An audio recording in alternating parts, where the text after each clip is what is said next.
Global योग गीता को। Global योग गीता में आप सभी का स्वागत है। आज हम लोग जो यह जो वर्णन कर रहे हैं रामचरितमानस का, यह प्रारंभिक जो पाठ है, तुलसीदास जी ने इसकी रचना क्यों की, किसके लिए की, उसी विषय में आज जो है वर्णन हम लोग करेंगे। और इसकी जो कथा के प्रारंभिक जो उद्देश्य हैं उसी के विषय में, उसमें बहुत अच्छी अच्छी बातें हैं लोगों के लिए, इसीलिए उसका वर्णन कर रहे हैं।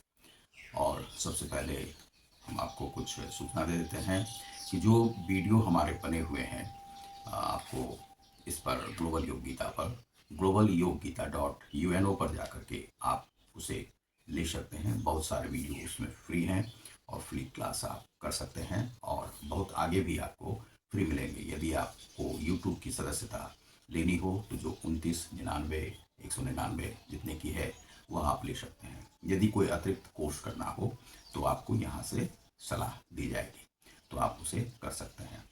तो आप फ्री में कोर्स कर सकते हैं, क्योंकि ये धर्म के प्रचारार्थ है।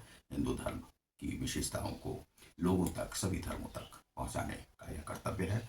विश्व में इसे यूट्यूब के माध्यम से हम आप सभी को दे रहे हैं। और जो मानवता की बात यहाँ पर की जाती है, हिंसा मुक्ति अभियान भी मेरा अभियान है, उसे भी हम चलाते हैं। हिंसा से आप मुक्त हों, विश्व में जो है विश्व बंधुत्व का भाव बढ़े, मानवता जो है विश्व के उच्च स्तर पर पहुंचे, और उसी के विषय में मैं कहने के लिए ये सारी हिंदू धर्म की विशेषताएं आप सबको बताता हूँ। तो सबसे पहले श्री हनुमान जी की वंदना।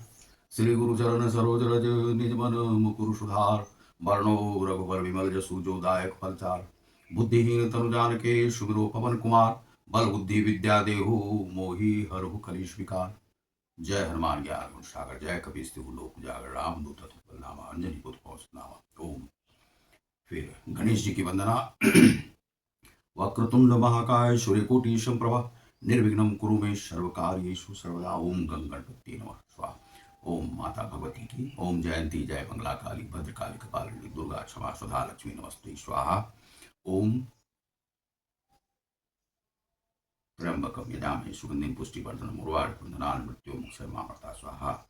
ओम बाबा वैद्यनाथाय नमः। ओम श्री सिंहेश्वराय नमः। ओम श्रृंगी ऋषि नमः स्वाहा। ओम महाश्रृंगी ऋषि नमः स्वाहा। ओम श्री नमः स्वाहा। सभी ऋषि आत्मनों को नमस्कार है। मैं कोई मठाधीश नहीं हूँ, केवल अपने धर्म का प्रचार कर रहा हूँ और अपनी हिंदू धर्म की विशेषता लोगों को बताता हूँ। तो चलिए शुरू करते हैं। तो खल परिहास होई हित मोड़ा, काक कहीं कलकंठ कठोरा, हंस ही बक दादुर चात कहीं, हंस ही मलिन खल विपल बत कही। यहाँ पर खल परिहास इस जो यह जो रचना हो रही है उसका जो है परिहास करेंगे, और हमारा जो है परिहास करेंगे, वे हास्य में इसे उड़ाएंगे, क्योंकि उन्हें कुछ जानकारी तो लेनी नहीं है, अच्छी बातें सीखनी नहीं है, इसीलिए वे हमारा जो है हास परिहास ही करेंगे, मजाक ही बनाएंगे इसे। जैसे कि काक कहीं कलकंठ कठोरा, जो काक जब भी बोलता है तो कोयल की वाणी तो बोलेगा नहीं, वह उसकी जो वाणी है वह काक जो कैसे कर्कश बोलता है कौवा, उसी प्रकार से वह बोलेगा। हंस ही बक दादुर चात कहीं, जैसे बगुले हंस को और मेढक पपीहे को हंसते हैं, मेढक जो है पपीहे पर हंसते हैं उसकी वाणी पर, वैसे ही मलिन मन वाले दुष्ट जो हैं वह निर्मल वाणी को हंसते हैं। जो शुद्ध सात्विक लोग हैं, धार्मिक लोग हैं, आध्यात्मिक लोग हैं, उन पर वे सभी हंसते हैं, वे हिंदू धर्म पर हंसा करते हैं। उन्हें हम लोग मलेच्छ कहते हैं आध्यात्मिक भाषा में। जो हिंदुत्व को नहीं समझते हैं उन्हें हम मलेच्छ कहते हैं। हिंदुत्व क्या है? हिंदुत्व की पृष्ठभूमि जो है अब तक आध्यात्म से ही जुड़ी हुई है, और हिंदुत्व जो है उसकी रहन सहन की जो पद्धति है वह अलग है। वह कठोरता में, कट्टरता में विश्वास नहीं करता है, वह उदारता में विश्वास करता है। वह कौवे के समान नहीं है, वह कैसा है तो कोयल के समान है, और कर्कश नहीं बोलता है। कर्कश हमारी भाषा नहीं है, हमारी वाणी जो है वह कर्कश नहीं है। हमारी वाणी कैसी है तो कोयल के मधुर वाणी के समान हमारी वाणी है। इसी प्रकार से हमें बोलना चाहिए। यह हिंदुत्व का जो है सो विशेष गुण है। हिंदू जो हैं वह विशेष रूप से इसी प्रकार से होते हैं, उनकी पृष्ठभूमि ही आध्यात्मिक होती है। तो यहाँ पर श्री तुलसीदास जी कहते हैं कि वे जो है दुष्ट जो है उनकी वाणी को सुन करके हंसेंगे, परिहास करेंगे। कवित रसिक ना राम पद देहु, तिन कह सुखद हास रस एहु। उनके लिए तो वह हास्य व्यंग ही बनकर रह जाएगा। भाषा भनिति भोरी मति मोड़ी, हंसी बेजोग हंसे नहीं खोरी। कहते हैं कि जो ना तो कविता के रसिक हैं और ना जिनका श्री रामचंद्र जी के चरणों में ही प्रेम है, उनके लिए भी यह कविता सुखद हास्य रस का काम देगी। वे हास्यरस में ही इसे लेंगे, क्योंकि समझना तो उन्हें कुछ है नहीं। प्रथम तो यह भाषा की रचना है, दूसरे मेरी बुद्धि भोली है। भोली है या अर्थात निर्मल है, इससे यह हंसने के योग्य ही है। हंसने में उन्हें कोई दोष नहीं है, वे हंस सकते हैं, क्योंकि वे हंसी मजाक का ही विषय से समझेंगे, गंभीरता से वे लेंगे नहीं। प्रभु पद प्रीति ना सामुझी ने की, तिन्हई कथा सुनी लागही फीकी। उनके लिए जो प्रभु पद को नहीं समझते हैं, अध्यात्म को नहीं समझते, राम को नहीं समझते, राम को नहीं भजते हैं, उनके लिए यह कथा कैसी होगी? फीकी। उनको कभी भी यह जो है इसका दर्शन समझ में नहीं आएगा। हरिहर पद रति मति ना कुतर की, जो कुतर्की है वे इसे नहीं समझते, हर चीज को जो कुतर्क में लेते हैं। अब आपने कहा उत्तर तो वे दक्षिण बोलेंगे, वे आपने पश्चिम कहा तो वे पूरब बोलेंगे, कभी एक दिशा में नहीं रहेंगे। तो सम्मति जिनकी नहीं रहती है, सहमति जिनकी नहीं रहती है, तिन्ह कहूँ मधुर कथा रघुवर की, उनके लिए भी यह जो है कथा, जिनकी बुद्धि कुतर्क करने वाली नहीं है, जो श्री हरिहर में भेद की या ऊंच नीच की कल्पना नहीं करते, उन्हें श्री रघुनाथ जी की कथा मीठी लगेगी। जो कुतर्क नहीं करते हैं उन्हें यह कथा जो है प्रीतिकर लगेगी, लेकिन जो कुतर्की है उन्हें नहीं लगेगी। राम भक्ति भूसी जिय भूषित जिय जानी, सुनि हही सुजन सराही सुबानी। कवि ना हो नहीं बचन प्रवीणु, सकल कला सब विद्याहीनु। राम भक्ति भूषित जिए जानी। अब यहाँ पर है कि सज्जनगण इस कथा को अपने जी में श्री राम जी को भक्ति से भूषित जानकर सुंदर वाणी से सराहना करते हुए सुनेंगे। वे जो राम भक्ति में लीन है वे तो सुनेंगे। मैं ना तो कवि हूं। अब श्री तुलसीदास जी कहते हैं कि मैं ना तो कवि हूं और ना वाक्य रचना में ही कुशल हूं, प्रवीण हूं, और कवि ना हूं ना वचन प्रवीण हूं, वचन में भी प्रवीण नहीं हूं। सकल कला सब विद्या हूं, और सकल कलाओं में भी मैं कहीं से भी प्रवीण नहीं हूं, और उन सबसे हीन हूं मैं कुछ नहीं जानता। ये श्री तुलसीदास जी का भाव है। यहाँ पर उन्होंने किसी प्रकार का अहंकार स्वयं में व्यक्त नहीं किया। वास्तव में वे अहंकार करते भी क्या, जो आध्यात्मिक होते हैं वे अहंकारी नहीं होते। वे जानते हैं कि यह जो शरीर है यह बुलबुले के समान है, इसे जो कर्म में अपने को प्रवृत्त कर दो तो वही तुम्हारा कर्म होगा। इस संसार से कुछ करके जाओगे तो कुछ करके जाओ, कुछ ना कुछ करते रहो, यही संत का कार्य है। वे मरते मरते भी कुछ करके चले जाते हैं। तो वे कहते हैं कि वाक्य रचना में भी मैं प्रवीण नहीं हूँ, सभी कलाओं तथा विद्याओं से भी मैं रहित हूँ। आखर अर्थ अर्थ अलंकृति नाना, छंद प्रबंध अनेक विधाना। भाव भेद रस भेद अपारा, कवित दोष गुण विविध प्रकारा। नाना प्रकार के अक्षर अर्थ अर्थ अलंकृति अनेक प्रकार की छंद रचना, भावों और रसों के अपार भेद, और कविता के भांति भांति के गुण दोष होते हैं। जो गुण दोष हैं, रस कितने प्रकार के हैं वह भी मैं नहीं जानता हूँ, ये श्री तुलसीदास जी कहते हैं। तो उससे जो है इसकी तुलना नहीं की जाए, लेकिन इसमें रस भी भरा हुआ है और दोष गुण इसमें भरे हैं, दोष बहुत कम है। कवित विवेक एक नहीं मोड़े, सत्य कहूँ लिखी कागज कोरे। इनमें से कवित विवेक एक नहीं मोड़े, मुझे कवित्व का भी ज्ञान नहीं है, विवेक उसका कुछ नहीं है मेरे पास। सत्य कहूँ लिखी कागज कोरे, यह जो है यह मैं कोरे कागज पर लिखकर सत्य सत्य कहता हूं कि मुझे कवित्व का कोई भी ज्ञान नहीं। यह श्री तुलसीदास जी का बड़प्पन है। उन्होंने इस प्रकार से कहा है। उन्होंने कहा है कि जो हास्य परिहास में लेना चाहेंगे वे हास्य परिहास में ही लेंगे, लेकिन जिन्हें ज्ञान से लेना है, अध्यात्म को समझना है, जो राम को समझते हैं, तो राम को समझने वाले बहुत कम ही लोग होते हैं जो कि राम को समझ सकते हैं। जो ध्यानी नहीं है, आध्यात्मिक नहीं है, सब में खोट निकालते रहते हैं, यह ऐसा है, यह ऐसा है, यह जो है बेकार है। यह सामाजिक जो आप संरचना देखेंगे उसमें आपको विशेषतः ऐसे ही लोग मिलेंगे जो आपको पग पग पर, पद पद पर आपको रोकने का प्रयास करेंगे। कोई भी आप अच्छा कार्य कीजिए तो आपको वे रोकते चले जाएंगे, जिससे कि आप आगे नहीं बढ़ सकते हैं। विकास की ओर यदि आप जाना चाहते हैं तो विकास के अवरोधक बहुत सारे होते हैं। जैसे कि सड़कों पर अवरोधक लगा दिए जाते हैं, उसी प्रकार से मार्ग में, सामाजिक विकास में, देश के विकास में बहुत सारे ऐसे लोग लगे रहते हैं जो कि आपको विकास की ओर जाने ही नहीं देंगे।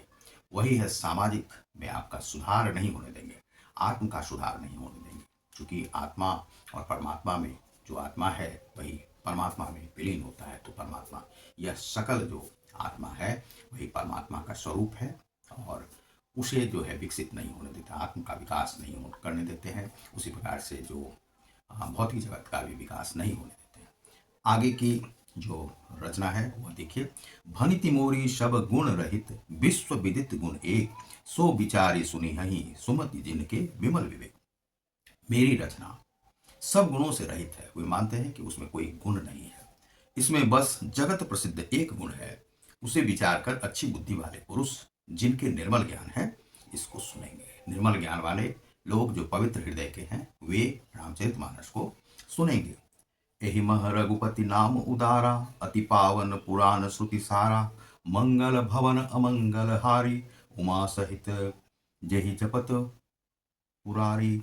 इसमें श्री रघुनाथ जी का उदार नाम है, जो अत्यंत पवित्र है, वेद पुराणों का सार है, कल्याण का भवन है और अमंगलों को हरने वाला है। मंगल भवन अमंगल हारे, अमंगल जितने भी हैं उसको हरने वाले राम का नाम है, जिसे पार्वती सहित भगवान शिव जी सदा जपा करते हैं। अब इसका जो क्या है अर्थ, बहुत सारे लोग नहीं जानते होंगे। मंगल भवन अमंगल हारी, उमा सहित जही जपत पुरारी।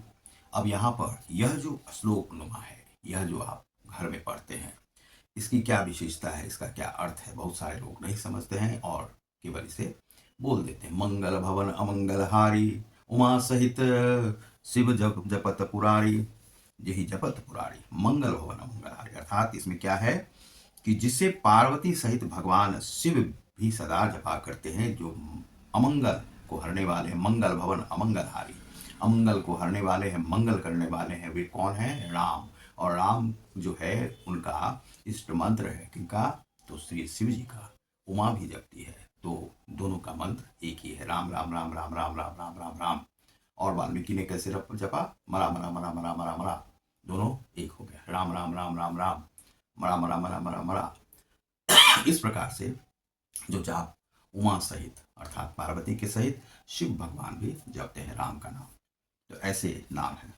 भनिति विचित्र सुकवि कृत, जो राम नाम बिनु सोह न सो, विधु बदनी सब भांति सवारी, सोह न बसन बिना बर नारी। जो अच्छे कवि के द्वारा रची हुई बड़ी अनूठी कविता है, वह भी राम नाम के बिना, जिसमें राम नाम नहीं होता है, शोभा नहीं पाती है। जैसे चंद्रमा के समान मुख वाली, मुख कैसा है? चंद्रमा के समान है, स्त्री है, सब प्रकार से सुसज्जित है, एकदम बहुत सुंदर है, लगती है, और वह वस्त्र के बिना शोभा नहीं पाती। अब उसे नंग धड़ंग आप किसी स्त्री को वैसे ही पेश कर दें और उसे वस्त्र नहीं पहनी हो, तो वह आपको शोभायमान नहीं लगेगी, अच्छी नहीं लगेगी। उसी प्रकार से वह कविता राम के बिना जो है अच्छी नहीं होती है। फिर सब गुण रहित कुकवि कृत बानी, राम नाम जस अंकित जानी, सादर कहीं सुनहि बुधताही, मधुकर सरिस संत गुण ग्राही। इसके विपरीत कुकवि की रची हुई सब गुणों से रहित कविता को भी राम के नाम एवं यश से अंकित जानकर बुद्धिमान लोग आदर पूर्वक कहते हैं और सुनते हैं, क्योंकि संत जन भौरे की भांति गुण ही को ग्रहण करने वाले होते हैं। संत जन जो है दोष नहीं देखते हैं, वे गुणों को लेते हैं। तो कविता में क्या, कुकवि की रची हुई गुणों से रहित कविता को भी राम के नाम एवं यश से अंकित जानकर बुद्धिमान लोग आदर पूर्वक कहते और सुनते हैं, उन्हें कहते और सुनते हैं जो बुद्धिमान होते हैं। और सज्जन लोग भी उसमें दोष को ग्रहण नहीं करते हैं, जो गुण होता है कविता की उसे वे ग्रहण कर लेते हैं। यद्यपि कवित रस एक नाही, राम प्रताप प्रगट एहि माही, सोई भरोस मोरे मन आवा, कहीं ना सुसंग बड़पन पावा। यद्यपि मेरी इस रचना में कविता का एक भी रस नहीं। ये श्री तुलसीदास जी कहते हैं कि उसमें रस नहीं है, क्योंकि ये उनका बड़प्पन है। अहंकार नहीं करते हैं अपनी कविता में कि हमने बहुत अच्छी कविता। लेकिन रामचरितमानस जहाँ पर राम का प्रवेश है, हुई कविता अच्छी हो ही जाती है। तथापि इसमें श्री राम जी का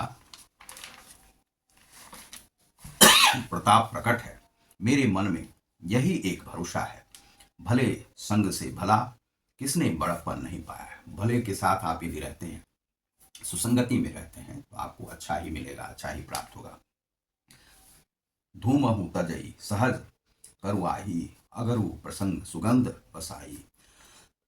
भनिति भदेश वस्तु भली भरणी, राम कथा जग मंगल करनी। राम की कथा कैसी है? जग का मंगल करने वाली। धुआं भी अगर के सुगंध से सुगंधित होकर, धुआं जो होता है आप उसे बर्दाश्त नहीं कर पाएंगे, अपने स्वाभाविक कड़वेपन को छोड़ देता है।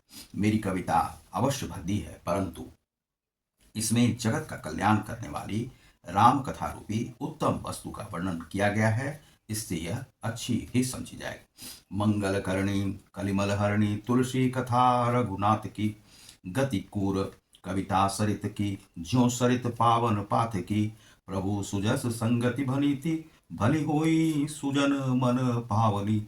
भव अंग भूति मशान की, सुमिरत सुहावनी पावनी। तुलसीदास जी कहते हैं कि मंगल करणी कलिमल हरणी, कली काल का जो है, जो मल है, दोष है, उसे यह हरने वाली है। तुलसी जो कथा जो कर्ण है रघुनाथ की, रघुनाथ कौन है? रामचंद्र जी। तो उनकी कथा जो है कली काल में मंगल करने वाली है और कली युग के पापों को हरने वाली है। मेरी इस भक्ति कविता रूपी नदी की चाल पवित्र जल वाली नदी गंगा जी की चाल की भांति है। वह आरी तिरछी भी चलती है, लेकिन वह गंगा जी है। प्रभु श्री रघुनाथ जी के सुंदर यश के संग में यह कविता सुंदर तथा सज्जनों के मन को भाने वाली हो जाएगी। शमशान की अपवित्र राख भी श्री महादेव जी के अंग के संग से सुहावनी लगती है और कल्याणकारी है शिव भगवान, और स्मरण करते ही पवित्र करने वाली होती है। तो आप इसमें आपने देखा कि श्री तुलसीदास जी किस प्रकार से अपनी प्रशंसा नहीं करते हैं, अहंकार नहीं है। तो आप रामचरितमानस की आगे की कथा ग्लोबल योग गीता में आप देखेंगे। बहुत बहुत धन्यवाद, नमस्कार। जो त्रुटि हुई हो उसके लिए क्षमा याचना है। और राम कथा तो मंगल करने वाली है, धर्म की प्रचारार्थ मैं करता हूँ, और श्री हनुमान जी का आशीर्वाद है, श्री गणेश जी का आशीर्वाद है, आध्यात्म से जुड़ा हुआ हूँ। बहुत बहुत धन्यवाद, नमस्कार।